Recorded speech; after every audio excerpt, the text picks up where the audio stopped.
بسم الله الرحمن الرحيم نحمده ونصلي ونسلم على رسولنا الكريم أما بعد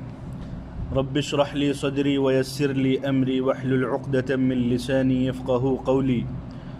رب اشرح لي صدري ويسر لي أمري واحلل عقدة من لساني يفقه قولي رب يسر ولا تعسر وتمم علينا بالخير وبك نستعين يا فتاح ربي زدني علما رب زدني علما رب زدني علما۔ سورہ بقرہ چل رہا ہے، سورہ بقرہ کی تفسیر ہم سن رہے ہیں، اور سورہ بقرہ میں اللہ تعالیٰ نے سب سے پہلے اپنے انعامات و احسانات کا ذکر کیا بنی آدم پر۔ اس کے بعد اللہ تعالیٰ نے بنی اسرائیل پر جو انعامات اور جو اکرامات اور اسی طرح اللہ تعالیٰ نے جو نوازشات ان پر نازل کی، ان کے ساتھ جو معاملہ فرمایا فضیلت کا، اللہ تعالیٰ نے کافی تفصیل کے ساتھ اس کو ذکر کیا۔ پھر اس کے ذکر کے بعد اللہ تعالیٰ نے بنی اسرائیل کے نافرمانیوں کو اور پھر ان کے سوالات کو، بیجا سوالات کو، اور ان کے ہٹ دھرمیوں کو، اور ان کے فسق و فجور کو، اور ان کے راستے سے ہٹنے کو، اور ان کے بالکل مغرور اور متکبرانہ انداز کو اللہ تعالیٰ نے ذکر کیا۔ اس کے بعد اللہ تعالیٰ نے آپ صلی اللہ علیہ وسلم کے نبوت کے دلائل کو سمجھائیں اور قرآن کے واضح ہونے کو بیان فرمایا، اور آپ صلی اللہ علیہ وسلم کے دور نبوت میں جب مدینہ منورہ آپ صلی اللہ علیہ وسلم تشریف لائے تو اس وقت یہود اور نصارہ، بلکہ یہود خاص طور پہ اللہ تعالیٰ نے ان کے بھی افعال کو ذکر کیا، ان کے بھی حرکات کو ذکر کیا کہ وہ کس طرح آپ صلی اللہ علیہ وسلم کے متعلق اور آپ صلی اللہ علیہ وسلم پر جو قرآن نازل کیا گیا اس کے متعلق جانتے ہوئے، بلکہ اس طرح جانتے تھے جس طرح کہ ایک ماں اپنے بیٹے کو پہچانتی ہے، جانتی ہے، اس طرح انہوں نے اپنی کتابوں میں اور اپنی اللہ تعالیٰ کی طرف سے نازل کردہ کتابوں میں انہوں نے قرآن کے متعلق اور اسی طرح آپ صلی اللہ علیہ وسلم کے متعلق جو نشانیاں اور جو علامات اللہ تعالیٰ نے بتلائی تھی وہ ان پر بالکل واضح تھی۔ اس کے باوجود انہوں نے آپ صلی اللہ علیہ وسلم کا اور قرآن کا انکار کیا اور اصحاب رسول کو متعلق شکوک اور شبہات میں مبتلا کیا۔ اللہ تعالیٰ نے ان تمام کا جواب دیا، اللہ تعالیٰ نے ان تمام شبہات سوالات کو ذکر فرما کر اس کا جواب بھی عنایت فرمایا، اور اللہ تعالیٰ نے تمام چیزوں کو واضح اور صاف طور پر بیان کر دیا، اور آخر میں اللہ تعالیٰ نے بنی اسرائیل کے متعلق اور بنی اسرائیل پر جو عذاب نازل کیا گیا اور ان کی شقاوت اور بدبختی کو اللہ تعالیٰ نے ذکر کیا۔ یہ تمام چیزیں تھیں جو اللہ تعالیٰ نے سورہ بقرہ کے ابتدائی، بلکہ کہا جائے تو سوا پارے تک اللہ تعالیٰ نے اس کو ذکر کیا۔ اس کے بعد اللہ تعالیٰ نے اس سلسلے کو ختم فرما کر اللہ تعالیٰ نے احکامات کا ایک سلسلہ لیس البر ان تولوا وجوہکم سے شروع کیا۔ سب سے پہلے اللہ تعالیٰ نے قصاص کے مسئلے کو ذکر کیا، اس کے بعد وراثت کے مسئلے کو، پھر صوم روزے کے مسئلے کو، اس کے بعد باطل طریقے سے مال کو کھانا، اور اسی طرح حج کے متعلق یہ تمام چیزیں اللہ تعالیٰ نے 10 چیزیں بیان کی ہیں۔ ہم 11ویں حکم حج اور عمرے کے متعلق بات کر رہے تھے اور تفسیر چل رہی تھی، اور میں نے پچھلے درس میں کچھ 8 آیتیں حج کے متعلق اور عمرے کے متعلق پڑھی تھی، جن میں سے ایک کی تفسیر ہو سکی، اور ایک آیت میں اللہ تعالیٰ اس کا خلاصہ یہ ہے کہ اللہ تعالیٰ اس ایک آیت میں یہ بیان کر رہے ہیں کہ اگر کوئی شخص عمرے کے نیت سے احرام باندھے، اصل میں صلح حدیبیہ کا واقعہ آپ کے سامنے میں نے ذکر کیا تھا، اس موقع کے تحت اللہ تعالیٰ نے آیت نازل فرمائی تھی۔ تو خلاصہ اس آیت کا یہ ہے، ایک آیت کا 196 آیت نمبر 196 کا خلاصہ یہ ہے کہ اگر کوئی شخص عمرے کا احرام باندھ لے اور اس کے اوپر کچھ رکاوٹیں آ جائے، وہ حدود حرم میں داخل نہ ہو سکے، چاہے وہ مریض ہو، چاہے وہ کسی اور وجہ سے ڈاکوؤں نے اس کو گھیر لیا ہو، یا کسی اور محاصرہ کسی نے کر لیا ہو، یا وہ حدود حرم میں داخل نہیں ہو سکتا،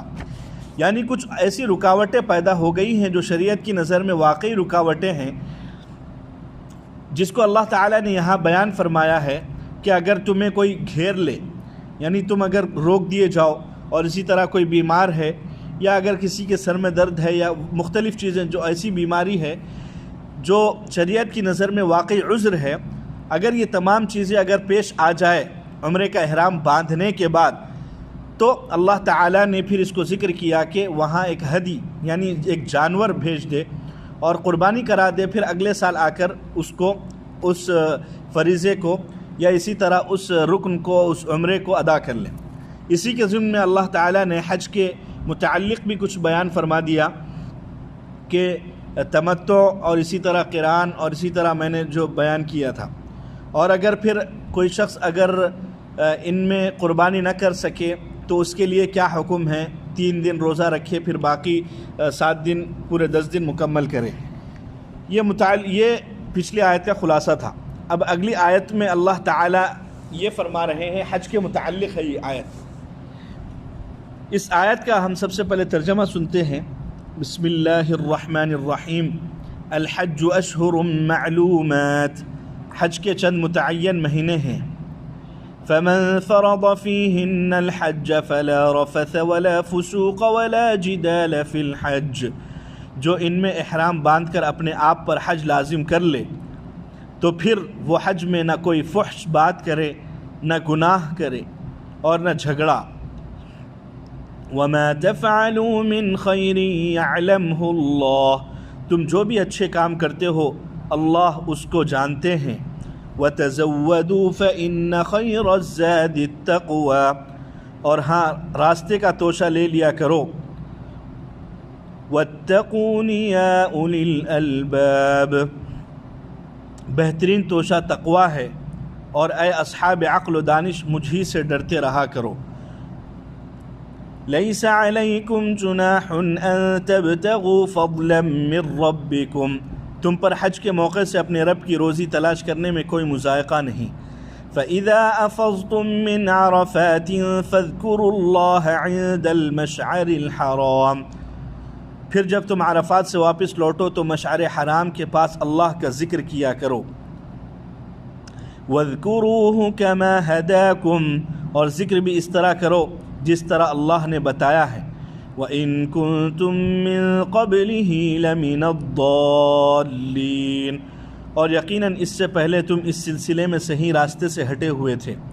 ثُمَّ أَفِيضُوا مِنْ حَيْثُ أَفَاضَ النَّاسُ وَاسْتَغْفِرُوا اللَّهَ، پھر جہاں سے لوگ واپس آتے ہیں تم بھی وہاں جا کر وہیں سے واپس آؤ اور اللہ سے مغفرت چاہتے رہو۔ ان اللہ غفور الرحیم، بے شک اللہ درگزر کرنے والے اور نہایت مہربان ہیں۔ یہ تو رہا آیات کا ترجمہ۔ اب اس کے متعلق تھوڑی سی تفسیر ہم سن لیں گے۔ سب سے پہلے اللہ تعالیٰ نے فرمایا الحج اشہر معلومات۔ اس آیت کے نازل کرنے کا مقصد کیا ہے؟ اس آیت کے نازل کرنے کا مقصد یہ ہے کہ سب سے پہلے اللہ تعالیٰ نے پچھلی آیت میں عمرے کے متعلق بیان فرمایا تھا۔ اب اس آیت میں حج کے مہینے اور اسی طرح حج کے زمان، کون سے زمانے میں حج کیا جائے اور کن مہینوں میں حج کیا جائے، کن ایام میں حج کیا جائے، اللہ تعالیٰ نے اس کو بھی بتلایا ہے۔ یہ اشہر، یہ شہرن کی جمع ہے جس کے معنی آتے ہیں مہینے کے۔ پچھلی آیت میں یہ بھی بتلا دیا گیا تھا کہ اگر کوئی شخص عمرے کا احرام باندھ لے تو اس کو مکمل کرنا اور اس کو ادا کرنا ضروری ہے، اور اصولی بات اس سے یہ نکلتی ہے کہ اگر کوئی شخص کوئی بھی نفلی کام کرے، نفل کام کے کرنے کا ارادہ کرے اور اس کو شروع کر دے اور کسی وجہ سے اس کو ترک کر دے یا چھوڑ دے، بیچ میں اس کو توڑ دے، تو پھر اس کے اوپر واجب ہو جاتی ہے وہ چیز کہ اس کو پھر وہ دوبارہ ادا کرے۔ اسی طرح عمرے کا بھی اللہ تعالیٰ نے پچھلی آیت میں یہی ذکر کیا۔ اور اب عمرے کے لیے کوئی تاریخ اور کوئی مہینہ اور کوئی دن متعین نہیں ہے، لیکن اللہ تعالیٰ نے حج کے اوقات کو بھی متعین کیا ہے، اور اسی طرح اللہ تعالیٰ نے حج کے افعال کو اور حج کے اندر جو جو عبادتیں سر انجام دی جاتی ہیں اللہ تعالیٰ نے ان کو بھی خاص متعین کیا ہے اور خاص کیا ہے۔ اب آیت کے شروع میں اللہ تعالیٰ نے مہینوں کو متعین کیا ہے، اور مہینے تو معروف ہیں کہ ذی قاعدہ جو زمانے جاہلیت سے اب تک چلے آ رہے ہیں وہ مہینے ہیں شوال، ذی قاعدہ اور 10 روز محرم کے 10 روز ذی الحجہ کے، تو کل ملا کر 2 مہینے 10 دن ہوئے، جیسا کہ احادیث میں حضرت ابو امامہ اور ابن عمر رضی اللہ عنہ سے متعلق منقول ہے۔ اور اس کا خلاصہ یہ ہے کہ شوال سے پہلے حج کا احرام باندھنا بہت سے فقہا کے نزدیک اور بہت سے علماء کے نزدیک درست نہیں ہے۔ امام اعظم ابو حنیفہ رحمۃ اللہ علیہ کے نزدیک اگر کوئی شخص عمرے کا احرام شوال سے پہلے باندھ لے تو یہ تو درست تو ہے، لیکن یہ مکروہ ہے اور بہت زیادہ مکروہ ہے۔ پھر اگر کوئی شخص اپنے آپ پر حج کو فرض کر لے، یعنی حج کرنے کا ارادہ کر لے، تو اس کے لیے چند چیزیں ہیں جو حج کے اندر ضروری ہیں، جس سے بچنا اس کے اوپر لازم اور واجب ہے۔ اللہ تعالیٰ نے یہاں اس آیت میں 3 چیزوں کا ذکر فرمایا۔ سب سے پہلے رفث، دوسری چیز فسوق، اور تیسری چیز جدال۔ اب لفظ رفث فلا رفث، یہ جو رفث ہے اللہ تعالیٰ نے جو ذکر کیا ہے ایک بہت ہی جامع لفظ ہے، کئی معانی اس کے اندر آتے ہیں۔ اس کا مطلب اور خلاصہ یہ ہے کہ اس میں وہ تمام چیزیں داخل ہیں جو عورت سے مباشرت اور اسی طرح اس کے مقدمات، یعنی عورت کے ساتھ گندی باتیں کرنا یا اسی طرح عورت سے کچھ کھلی گفتگو کرنا اس موضوع پر، اور اسی طرح احرام کی حالت میں عورت کے ساتھ ہاتھ لگانا یا اسی طرح بوس و کنار کرنا، اسی طرح کچھ باتیں کرنا، یہ تمام چیزیں جو ہے وہ سب رفث کے اندر داخل ہیں۔ تو خلاصہ اس لفظ کا یہ نکلا کہ عورت کے ساتھ ایک تو مباشرت نہیں کر سکتے، یعنی اس کے ساتھ آپسی ملاپ نہیں کر سکتے۔ دوسری چیز یہ ہے کہ اس ملاپ سے پہلے جو کچھ باتیں کی جاتی ہیں اور جو کچھ کھلی گفتگو کی جاتی ہے یا اسی طرح ہاتھ وغیرہ لگایا جاتا ہے، یہ تمام چیزیں ہیں جو رفث کے اندر داخل ہے، یہ احرام میں نہیں کرنا چاہیے، جو حرام ہے۔ جو شخص محرم ہے، جو شخص احرام باندھ لے، اس پر یہ تمام چیزیں کیا ہے؟ حرام ہیں۔ دوسری چیز ہے فسوق۔ اس کے ڈکشنری میں معنی آتے ہیں نکلنے کے، لیکن قرآن و سنت میں اس لفظ کے معنی یہ آتے ہیں کہ اللہ کی نافرمانی کرنا اور اللہ تعالیٰ کے حکم کی خلاف ورزی کرنا اور اللہ تعالیٰ کے احکام کی عدول، یعنی اللہ تعالیٰ کی نافرمانی کرنا، اس کو فسوق کہا جاتا ہے۔ اور جس طرح عام زندگی میں فسوق اور اسی طرح نافرمانی نہیں کرنی چاہیے، اسی طرح حج کے مہینے میں بھی اور اسی طرح حج میں بھی جو مقدس مقام بھی ہے، جو مقدس مقامات پر ادا کیا جاتا ہے اور اسی طرح مقدس مہینوں میں بھی ادا کیا جاتا ہے، بدرجہ اولا اس میں فسوق سے اور اپنے آپ کو اللہ تعالیٰ کی نافرمانیوں سے اور اللہ تعالیٰ کی حکم کی خلاف ورزی اور عدول کرنے سے بھی ہم سب کو بچنا چاہیے۔ مگر آیت کے متعلق اور اسی طرح موقع کے مناسبت سے حضرت عبداللہ بن عمر رضی اللہ تعالی عنہ یہاں لفظ فسوق کی تفسیر کرتے ہیں، وہ ہے احرام کے محظورات، یعنی وہ کام جو حالت احرام میں ممنوع اور ناجائز ہیں۔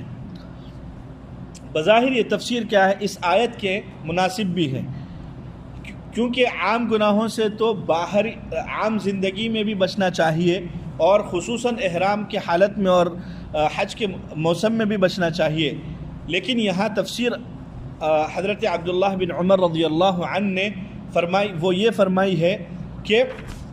حالت احرام میں بعض چیزیں ممنوع اور ناجائز ہیں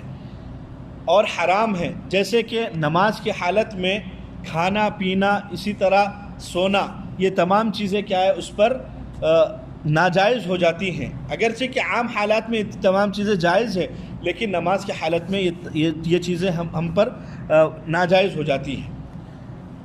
اب حج میں جو چیزیں جن سے بچنا چاہیے اور جن سے بچنا ہے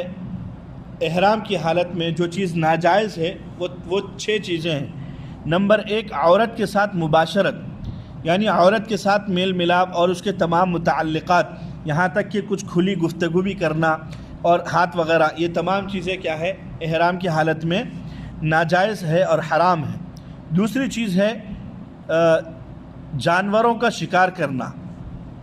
دوسری چیز ہے حدود حرم میں جانوروں کا شکار کرنا، خود کرے یا دوسروں کو بتائے کہ بھئی یہاں جانور ہے اس کو مارو۔ تیسری چیز ہے بال اور ناخن کا کاٹنا، اور چوتھی چیز ہے خوشبو کا استعمال کرنا۔ یہ 4 چیزیں تو مرد اور عورت دونوں کے درمیان کیا ہے برابر ہیں، باقی 2 چیزیں جو ہے وہ مردوں کے ساتھ خاص ہے، یعنی سلے ہوئے کپڑے پہننا، اور 6ویں چیز سر اور چہرے کو ڈھانپنا۔ یہ 6 چیزیں ہیں جو لفظ فسوق میں داخل ہو سکتی ہیں، اور لفظ رفث سے اس کو استنباط بھی کیا جا سکتا ہے، اور لفظ رفث بھی یہ بتلاتا ہے اور لفظ فسوق بھی یہی بتلاتا ہے۔ کل ملا کر یہ تمام کی تمام 6 چیزیں ہیں۔ لیکن اب ایک اور بات اور ایک اور نقطہ آپ ذہن میں رکھیے کہ یہ تمام جو 6 چیزیں میں نے ذکر کی ہیں، یہ 6 چیزیں تو لفظ فسوق میں داخل ہو جاتی ہیں، 6 چیزیں لفظ فسوق میں آ جاتی ہیں، لیکن پھر اللہ تعالیٰ نے لفظ رفث سے کیوں خاص کر کے اللہ تعالیٰ نے لفظ رفث سے ذکر کیا ہے؟ اس کی وجہ یہ ہے کہ بعض صورتوں میں عورت کے ساتھ میلاپ کرنا اور عورت کے ساتھ آپسی تعلق کو قائم کرنا یہ ایسا ہے کہ اس سے حج بھی فاسد ہو جاتا ہے۔ جیسے کہ وقوف عرفہ سے پہلے اگر کوئی شخص اپنی بیوی سے مل لے تو اس کا حج بھی فاسد ہو جائے گا، اور اس کا جرمانہ اونٹ، گائے، بکری بھی دینا پڑے گا، اور پھر اگلے سال آ کر حج بھی ادا کرنا پڑے گا۔ تو اس وجہ سے اللہ تعالیٰ نے خاص طور پر لفظ رفث کو ذکر کیا ہے، کیونکہ بہت ہی کٹھن مراحل ہوتے ہیں وہ حج میں، تو اسی لیے اللہ تعالیٰ نے خاص طور پر لفظ رفث کو ذکر کیا ہے۔ اب اللہ تعالیٰ نے ایک تیسرا لفظ استعمال فرمایا ہے، وہ ہے جدال۔ عموماً جدال کے معنی آتے ہیں ایک دوسرے سے لڑنے کے، ایک دوسرے کو پچھاڑنے کے، اس لیے سخت قسم کے جھگڑے کو بھی جدال کہا جاتا ہے۔ یہ لفظ بھی بہت سے عام معانی میں استعمال ہوتا ہے، بعض حضرات مفسرین نے مختلف معانی مراد لیے ہیں۔ بعض حضرات نے مقام حج اور احرام کی مناسبت سے اس جگہ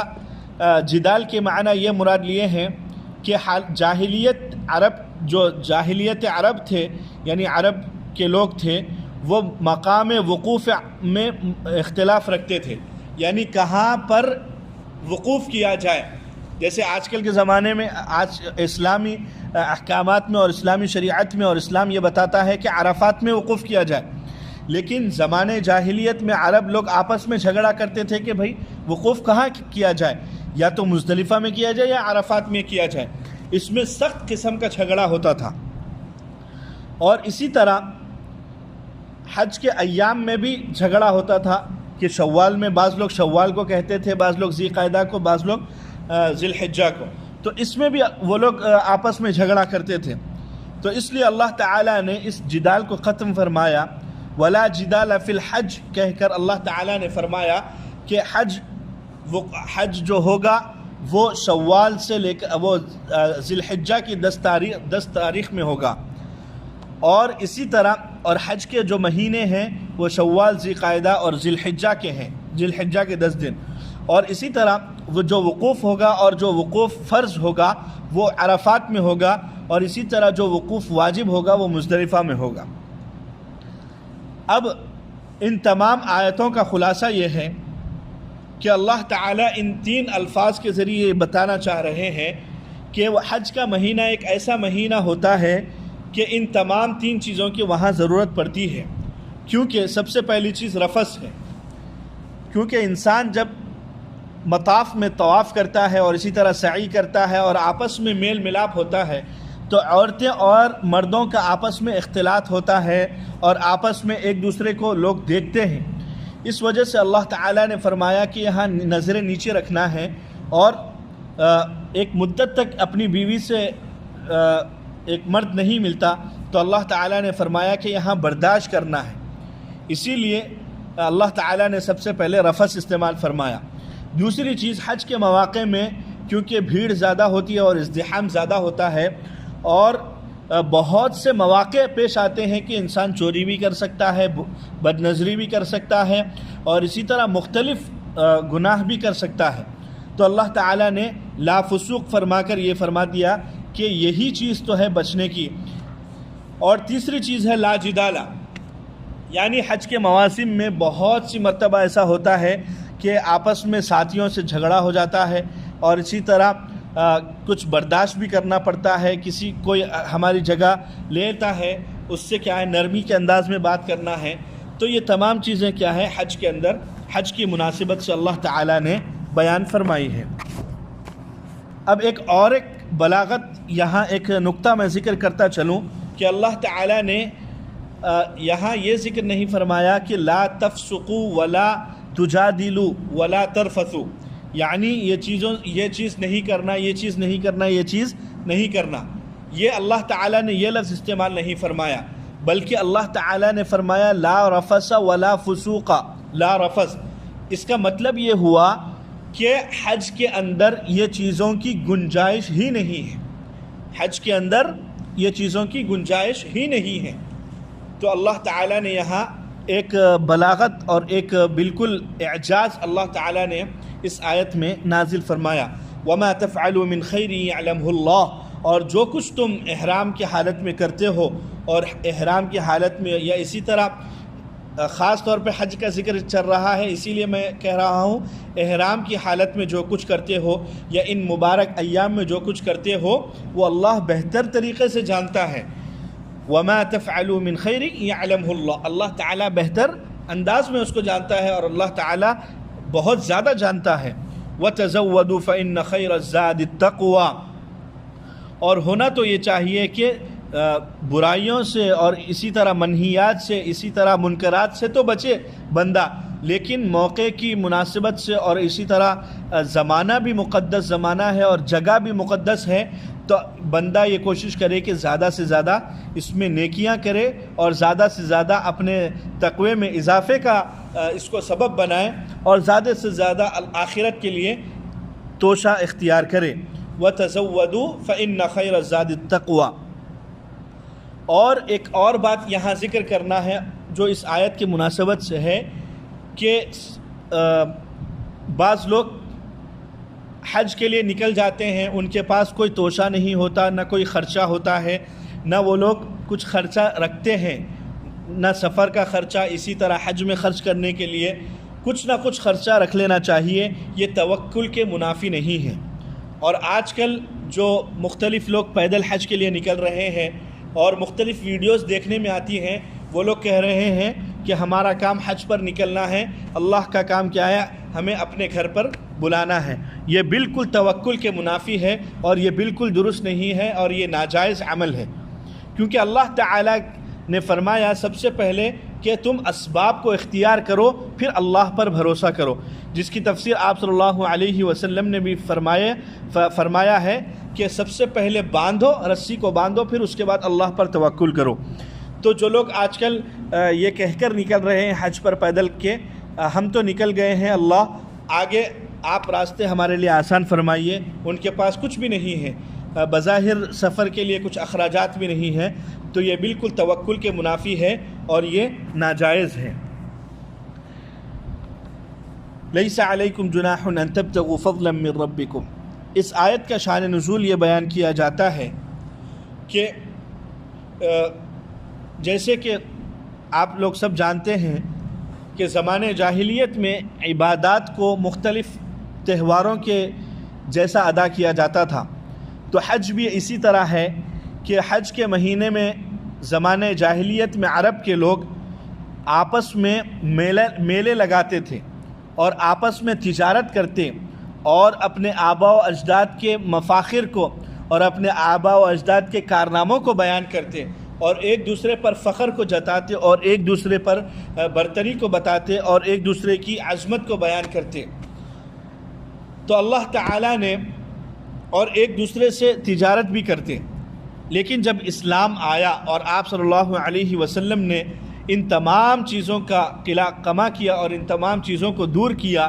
اور ان تمام منکرات کو اللہ تعالیٰ نے دور کیا، تو بعض صحابہ کرام رضوان اللہ علیہم اجمعین کے ذہن میں یہ سوال پیدا ہوا کہ جس طرح پہلے زمانے جاہلیت میں لوگ تجارت کیا کرتے تھے حج کے مہینوں میں، تو کیا اب بھی تجارت کرنا منع ہے؟ اسی طرح ایک سوال حضرت عبداللہ بن عمر رضی اللہ عنہ سے متعلق پوچھا گیا، ان سے آ کر کسی نے دریافت کیا کہ یہ سوال کیا کہ ہمارا پیشہ یہ ہے کہ ہم اونٹ کرائے پر چلاتے ہیں، کچھ لوگ ہمارے اونٹ حج کے لیے کرائے پر لے جاتے ہیں اور ہم ان کے ساتھ بطور گائیڈ بن کر، قائد بن کر یا رہنما بن کر، گائیڈ آج کے زمان میں کہا جائے تو ایک گائیڈ کے طور پر ہم ان کو حج کراتے ہیں، کیا ہمارا حج بھی ادا ہوگا یا نہیں ہوگا؟ تو حضرت عبداللہ بن عمر رضی اللہ عنہ نے فرمایا کہ ایک شخص نے رسول اللہ صلی اللہ علیہ وسلم کی خدمت میں حاضر ہو کر بالکل یہی سوال کیا تھا جس طرح آپ نے مجھ سے سوال کیا، تو اس وقت آپ صلی اللہ علیہ وسلم نے کوئی جواب نہیں دیا۔ اس کے بعد آپ صلی اللہ علیہ وسلم پر یہ آیت نازل ہوئی کہ لیس علیکم جناح ان تبتغوا فضلا من ربکم۔ غرض اس آیت کا شان نزول یہ ہے، لیکن اب خلاصہ اس آیت کا یہ ہے کہ بطور مزدوری کوئی شخص، یعنی اگر کوئی شخص سفر حج میں کوئی نفع کما لے تو یہ گنجائش تو ہے، لیکن اس میں سب سے پہلے نیت کا دخل ہے کہ کوئی شخص حج کے لیے نکل رہا ہے، اس کی نیت ہی یہ ہے کہ کچھ وہاں جا کر کچھ سامان خریدوں گا، کچھ بیچوں گا، اس سے کچھ فائدہ نفع ہوگا، میرے لیے کچھ منافع ہوں گے اور میں کچھ پیسے کماؤں گا، تو اس کی نیت میں سب سے پہلی یہ چیز ہے کہ کچھ منافع حاصل کروں گا، کچھ پیسے سے تجارت کروں گا، تو حج کے ثواب میں کچھ کمی آ جائے گی۔ لیکن اگر کوئی شخص یہ نیت کر کے نکلے کہ میں حج تو ادا کروں گا، میں حج کروں گا، لیکن ایک ضمنی طور پر کیا ہے وہ ٹوپی بیچ رہا ہے یا اسی طرح مختلف چھوٹی موٹی تجارت کر رہا ہے، اس کی نیت تجارت کی نہیں ہے، تو اس کو حج کا پورا ثواب دیا جائے گا۔ لیکن بہتر یہی ہے کہ جو 3 ایام ہیں، جو خاص طور پہ 5 ایام ہیں، ان ایام میں خاص طور پر کچھ تجارت وغیرہ نہیں کرنی چاہیے، جس کو علماء کرام کیا ہے نامناسب کہتے ہیں، کیونکہ ان ایام میں زیادہ سے زیادہ عبادت کرنی چاہیے اور زیادہ سے زیادہ اللہ تعالیٰ کے قرب کے راستے کو اختیار کرنا چاہیے۔ لیکن اگر کوئی شخص مصارف اور اسی طرح خرچہ نکالنے کے لیے یا اسی طرح گھر والوں کا خرچہ نکالنے کے لیے کوئی شخص تجارت کر رہا ہے تو وہ بالکل درست ہے، اور خاص ایام جو 5 ایام ہیں ان میں کیا ہے اس مشغلے سے اور تجارت کے مشغلے سے اور مزدوری نہ کرے، کیونکہ خالص اللہ تعالیٰ کی عبادت کرنا شمار نہیں کیا جا سکتا، اسی لیے ان خاص 5 ایام میں خالص اللہ تعالیٰ کی عبادت کرے۔ اس کے بعد کی آیت میں فَإِذَا أَفَضْتُم مِّنْ عَرَفَاتٍ فَاذْكُرُوا اللَّهَ عِندَ الْمَشْعَرِ الْحَرَامِ، یعنی پھر جب تم عرفات سے واپس آنے لگو تو مشعر حرام کے پاس کیا ہے خدا تعالیٰ کو یاد کرو، اس طرح یاد کرو جس طرح اللہ تعالیٰ نے تم کو حکم دیا ہے۔ اب اس آیت میں لفظ عرفات کا ذکر ہے۔ لفظ عرفات وقوف عرفہ حج کا ایک اہم رکن ہے،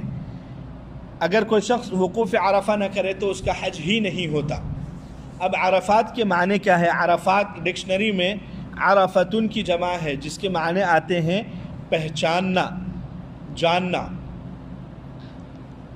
عرفات ایک خاص میدان کا نام ہے جس کے حدود 4 یعنی 4 حدود متعین ہیں اور مشہور بھی ہے اور معروف بھی ہے۔ یہ میدان حدود حرم سے خارج ہے، حجاج کو یہاں پہنچنا ضروری ہے، اور زوال آفتاب سے مغرب تک، یعنی جب سورج بالکل نکل جاتا ہے، جب سورج بالکل نکل جاتا ہے، وہاں سے لے کر اس وقت سے لے کر غروب ہونے تک یہاں پر رکنا اور یہاں پر وقوف کرنا یہ حج کا ایک اہم ترین فرض ہے، اور اس فرض کا اس کے فوت ہونے کا نہ کوئی کفارہ ہے اور نہ کوئی فدیہ ہے۔ اور عرفات اسی لیے کہا جاتا ہے کہ یہاں بندہ آ کر اللہ تعالیٰ کی معرفت حاصل کرتا ہے عبادت کے ذریعے، اللہ تعالیٰ کا تقرب اور اللہ تعالیٰ کے قریب ہوتا ہے۔ نیز یہاں مشرق اور مغرب کے مسلمانوں کا آپس میں تعارف بھی ہوتا ہے اور ایک موقع ہوتا ہے لوگوں کے ملنے کا۔ عرفات سے واپس آتے ہوئے مشعر حرام کے پاس ٹھہرنا چاہیے۔ مشعر حرام ایک پہاڑ کا نام ہے جو مزدلفہ کے قریب میں واقع ہے، بلکہ مزدلفہ میں واقع ہے۔ مشعر کے معنی آتے ہیں شعار یعنی علامت، اور حرام محترم کے معنی میں ہے۔ معنی یہ ہے کہ یہ پہاڑ شعائر اسلام میں سے ہے اور مقدس مقام ہے۔ اس کے آس پاس کے میدان کو مزدلفہ کہا جاتا ہے۔ مزدلفہ میں مغرب اور عشاء ایک ساتھ ادا کرنا ہے، ایک ہی وقت میں، یعنی عشاء کے وقت میں مغرب اور عشاء کو ادا کیا جاتا ہے۔ اللہ تعالیٰ نے فرمایا وَاذْكُرُوهُ كَمَا هَدَاكُمْ، یعنی قیاس کا تقاضا یہ ہے، عقل یہ کہتی ہے کہ مغرب کو مغرب کے وقت میں ادا کیا جائے، عشاء کو عشاء کے وقت میں ادا کیا جائے، لیکن عبادات میں اللہ تعالیٰ کا بندہ اللہ تعالیٰ کا پابند ہوتا ہے کہ اگر اللہ تعالیٰ کہہ دے کہ عشاء کے وقت میں مغرب اور عشاء ایک ساتھ ادا کرو تو بندے کو ایسے ہی کرنا چاہیے۔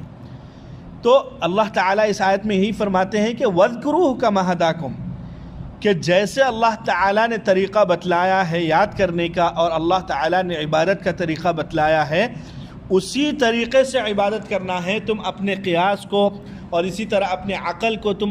یہاں داخل نہیں کرنا کہ بھائی عقل یہ کہتی ہے کہ مغرب کو مغرب کے وقت میں، عشاء کو عشاء کے وقت میں ادا کرنا چاہیے، نہیں، بلکہ عبادات میں اللہ تعالیٰ کا بندہ پابند ہوتا ہے کہ جس طرح اللہ حکم دے اسی طرح کیا ہے بندہ عبادت کرے۔ تو اسی طرح ذکر اللہ میں اور عبادات میں چاہے کوئی بھی عبادت ہو، انسان خود مختار نہیں ہوتا، یعنی اپنے طور پر کوئی بھی ذکر کر لے اور اپنے طور پر کسی بھی انداز میں ذکر کر لے اور اپنی طور پر کوئی بھی عبادت کر لے، یہ غلط بات ہے، کیونکہ عبادات میں اللہ تعالیٰ کے احکام کی اور اسی طرح اللہ تعالیٰ کی ہدایت کے مطابق ہی اگر کوئی شخص عبادت کرے گا تو وہ عبادت قبول کی جائے گی۔ اگر کوئی شخص اپنی طرف سے من گھڑت عبادت کرے یا کوئی راستہ اختیار کر لے تو اس کو بدعات میں شمار کیا جا سکتا ہے، اور جو اللہ تعالیٰ کے نزدیک کیا ہے قبول بھی نہیں ہوگا۔ اور اس کے بعد تیسری آیت میں اللہ تعالیٰ نے فرمایا ثم افیضوا من حیث افاض الناس واستغفروا اللہ، یعنی پھر تم سب کو ضروری ہے کہ اسی جگہ ہو کر واپس آؤ جہاں لوگ جا کر واپس آتے ہیں۔ اس جملے کا اور اس آیت کا بھی اس جملے کا بھی شان نزول ہے، یعنی ایک خاص واقعے کے تحت اور ایک خاص اس کا شان نزول ہے۔ وہ یہ ہے کہ قریش عرب جو بیت اللہ کے محافظ تھے،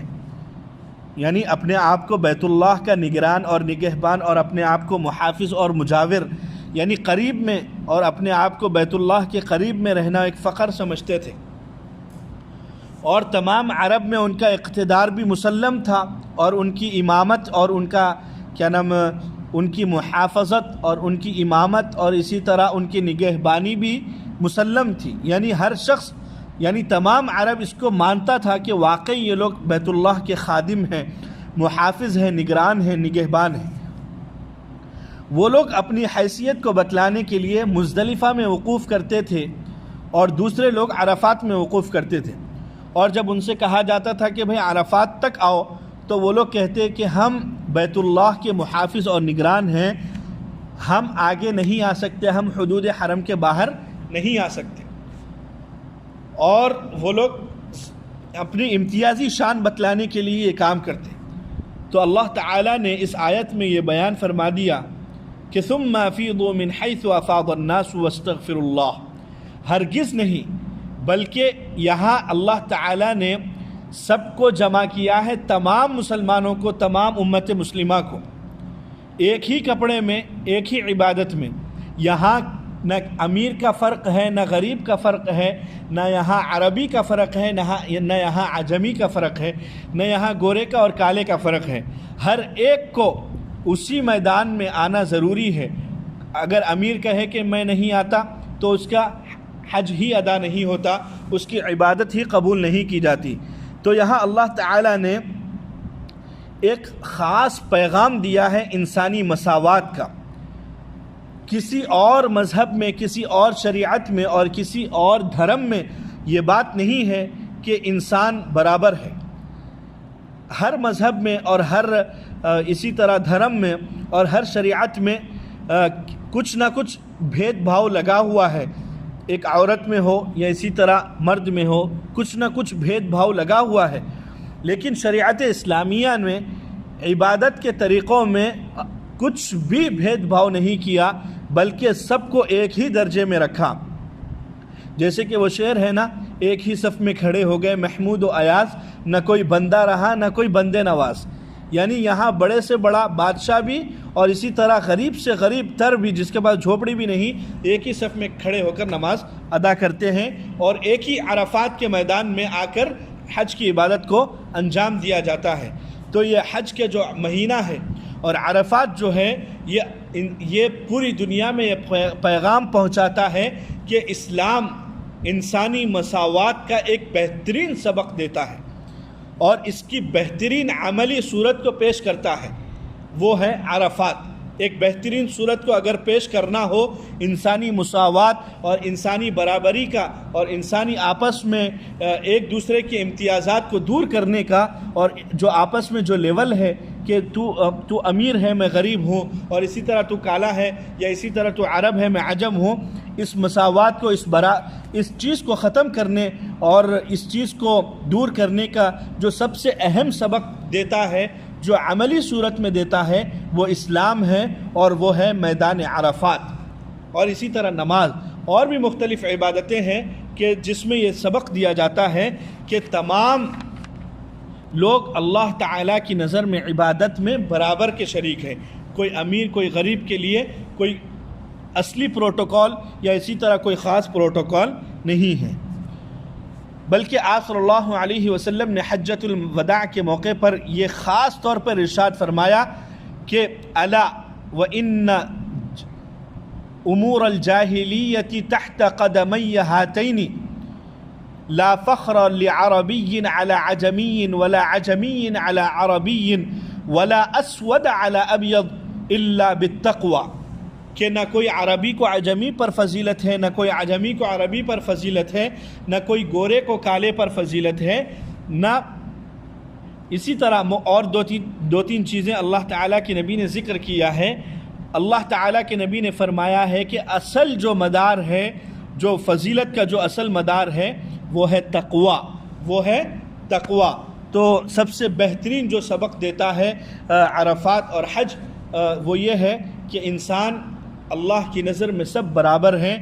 ہاں، اللہ تعالیٰ کی نظر میں تقوی والا جس کا تقوی ہوگا وہ اللہ تعالیٰ کی نظر میں بڑھتا، اس کا درجہ اتنا بلند رہے گا۔